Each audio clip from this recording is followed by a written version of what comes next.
it's Yuko, the former teacher turned instructional designer.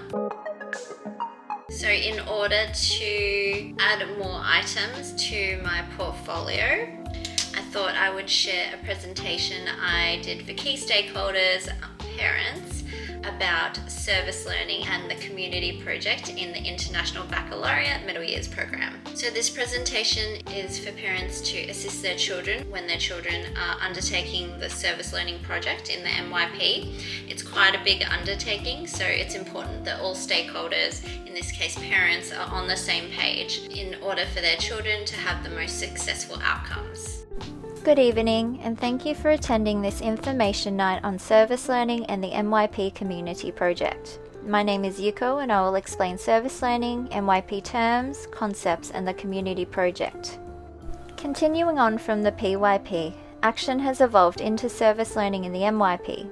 According to the IB, service requires that students are able to build authentic connections between what they learn in the classroom and what they encounter in the community. Service learning allows students to pursue what they are passionate about in order to make a positive difference. Service learning involves development of relationships with the community as well as teachers, a project supervisor, and team members if in a group context.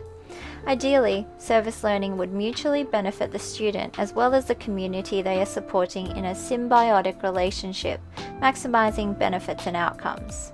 You are perhaps familiar with the PYP transdisciplinary themes that learning was centered around during your child's primary education. In the MYP, learning is framed around 6 global contexts, similar to themes. These allow learning to be authentic, relevant, and interdisciplinary in that they consider all subjects and disciplines, just like the real world. The global contexts provide lenses for reflective learning and develop international mindedness. They also frame the community project. The approaches to learning, or ATLs, are 5 sets of overarching skills that help students determine, practice, and learn how to learn. These ATLs are transferable to the future and evolve depending on the child's needs. The 10 learner profile attributes are still front and center. They represent intercultural understanding, communication, and education of the whole person. In the MYP, the learner profile attributes focus on international mindedness, personal development, and the complexity surrounding adolescence, as this is a unique time of growth and change. Certain learner profile attributes will be naturally developed through the community project, and this will depend on each child. The stages of service learning, developed by Catherine Berger Kay, underpin service learning in the MYP with the curriculum as a central guiding construct. Reflection is constant, cyclical, and essential to meaningful action.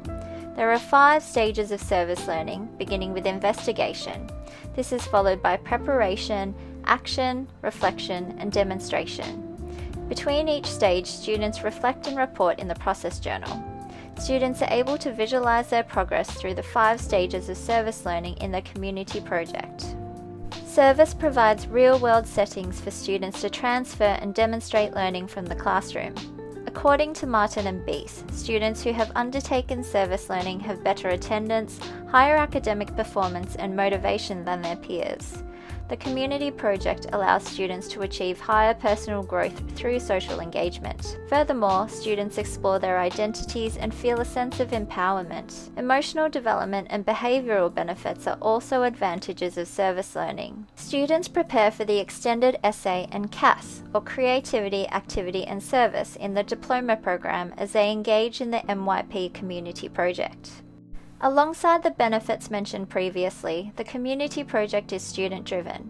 Students research, plan, and undertake action. Setbacks may occur, but this supports growth mindset and resilience.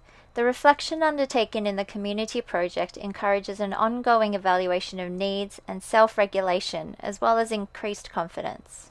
The community project is undertaken by Year 8 students or those in their 3rd year of the MYP. Students can conduct the project individually or in groups of fewer than 3 people. The community project must be connected to one global context for relevance. Students will need to spend at least 15 hours on their community project. Students must keep a process journal and conduct continual reflections during and after each stage.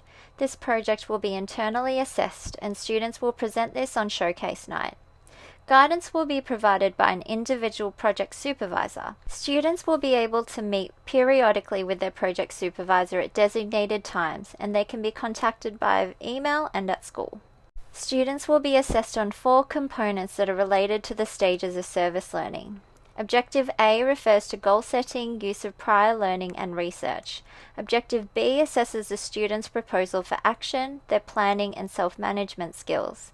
Objective C considers the outcome, as well as development of the student's thinking, communication, and social skills. Objective D refers to the overall development of the project and learner, their understanding of service, as well as the quality of service undertaken. There are 4 types of action. These can be found on page 18 of the IB MYP Projects Guide. Direct service is working in the community and interacting on a face-to-face basis, such as tutoring and our work with the Arisu no Mori nursing home. Indirect service involves activities that benefit the community without direct involvement, such as fundraising through our bake sale and our annual art auction. Advocacy is designed to assist the community through raising awareness, such as a public service announcement or our student-drawn recycling flyers. Research involves analyzing data, then educating others on an issue in order to influence a greater population, such as an article or a survey. Successful community projects are passion projects driven by students on a topic and community they desire to help. Examples of direct service include volunteering, tutoring, and playing games in schools and the youth community, socializing with, performing for, and interacting with senior citizens at nursing homes, adoption events, walks, and cleaning cages at an animal welfare facility, and volunteering at local museums or libraries. Examples of indirect service include support of clothing, food, and other collection drives, fundraising, event planning, distribution of essential goods, and local cleanup events of parks, beaches, and other community spaces. Advocacy involves raising awareness of a topic such as social issues, Black Lives Matter, Stop Asian Hate, etc., animal welfare, health and welfare, the environment, for example littering, energy use, recycling, etc., and research involves gathering, analyzing, and providing information on issues such as mental health, social media usage, healthy eating habits, and more. Students have options that can be discussed with their project supervisor in order to ensure meaningful action is taken and both the student and the community benefit. Students undertake 5 phases connected to the stages of service learning, ending with a presentation. In Phase 1, students begin their research, brainstorming ideas, reflecting in their process journal, and communicating with their supervisor and group members if relevant. In Phase 2, students recall prior learning, deepen their research, identify and select sources, then set a goal within the community. During this time, students continue to add to their process journal and communicate and collaborate. Planning begins in Phase 3. At the beginning of this phase, students outline their proposal for action. Students then consider, link, and apply their chosen global context, learner profile attributes, and approaches to learning. Research continues and students refine their sources and evaluate the information they've gathered. Students contact community members and prepare to take action. Students reflect and collaboration begins in earnest. Students are able to contact their supervisor at any time throughout the project, but a work-in-progress session must be conducted with their supervisor during Phase 3. In Phase 4, students undertake their action and service learning in the community. Progress is recorded in the process journal. At the end of Phase 4, students complete their research and process journal ready for a final reflection. In Phase 5, students analyze and evaluate their service and action in the community. Students select extracts from their process journal for submission. Students complete their presentation, including a bibliography and the academic honesty form. Finally, students present their community project on presentation night. Ideally, students will continue to reflect on their service learning and maintain relationships with the community in order to ensure their action was meaningful and continued. You can support your child by discussing their project, listening to their developments and discoveries, providing reminders for meetings and deadlines, showing interest in their project, and attending the showcase. Here is the template for the Community Project Planner, which will be provided to your child. Please find the following references for your perusal. Now we will open for questions. Thank you for listening. Thank you so much for watching my presentation on service learning and the community project in the International Baccalaureate Middle Years program. The audience for this presentation is parents. I hope you found it useful and informative. If you like this video, then please like and subscribe, and stay tuned for more curriculum development, instructional design, and learning and development.